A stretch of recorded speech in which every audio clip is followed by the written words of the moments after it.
Une fonction, c'est un programme de calcul, c'est-à-dire une série de calculs. C'est un enchaînement d'opérations. Je vais prendre un nombre de départ, je vais enchaîner des opérations et je vais voir quel nombre j'obtiens à la fin. Donc, il y a deux façons de prendre une fonction. Soit on la prend par son programme de calcul, soit on la prend par son graphique. On va faire les deux séparément. Donc, je prends un nombre de départ et j'obtiens un nombre d'arrivée. Au niveau du vocabulaire, lorsque je prends un nombre de départ et que je lui associe son nombre d'arrivée, on appelle ça son image. Et lorsque je connais le nombre d'arrivées et que je cherche son nombre de départ, le nombre de départ correspondant, on appelle ça l'antécédent. Ça, c'est au niveau des calculs, au niveau du graphique. Par convention, la première coordonnée est l'abscisse. Mon départ sera l'abscisse. Ma deuxième sera l'ordonnée. Donc ici, je vais pouvoir voir le placement des points par rapport à leur abscisse et pour le nombre d'arrivées par rapport à son ordonnée. Pour les calculs, déjà bien repérer quels sont les calculs présents dans la fonction. Entre le 2 et le x, il y a un fois, une multiplication et une addition. Je commence par la multiplication. Donc au niveau du schéma, je vais d'abord devoir multiplier et ensuite additionner. Multiplier par moins 2, puis additionner avec 3. Donc par exemple, si je cherche l'image de moins 1, alors mon nombre de départ est moins 1, et j'essaie de chercher le nombre qui va lui être associé après cette série de calculs. Je vais donc faire moins 1 fois moins 2, moins fois moins, plus 1 fois 1, 2, 2 plus 3, 5. Au niveau de la notation, je vais le noter la fonction de moins 1 et je vais remplacer x par moins 1. Pour les nombres négatifs, toujours penser à mettre une parenthèse lorsqu'il y a deux signes qui se suivent. Voilà. Moins 2 fois moins 1, on retrouve le calcul. Ça va me faire 2, plus 3, ça va me faire 5.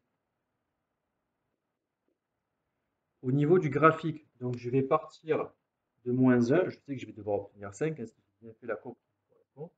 Donc je vais partir de moins 1 sur les abscisses, je situe ici, et je vais regarder le nombre qui lui est associé, c'est-à-dire l'ordonnée qui lui est associée.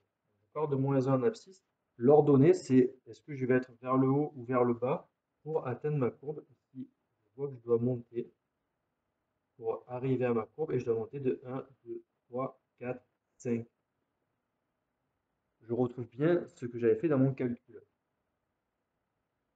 Pour l'antécédent, donc par exemple, on va faire l'antécédent de 1. Si je charge l'antécédent de 1 au niveau du schéma, ça veut dire que cette fois, je vais partir de 1 et que je dois retrouver le nombre de départ qui lui est associé. Pour ça, vu que je pars de la fin, je vais revenir faire marche arrière au niveau de mes calculs et je vais donc inverser chacun des calculs. L'addition va s'inverser en soustraction et la multiplication va s'inverser en division. Donc, je vais devoir faire 1 moins 3, moins 2 divisé par moins 2, je devrais tomber sur 1. Au niveau des calculs, on le présente comme ceci. Je vais écrire le programme de calcul, la fonction.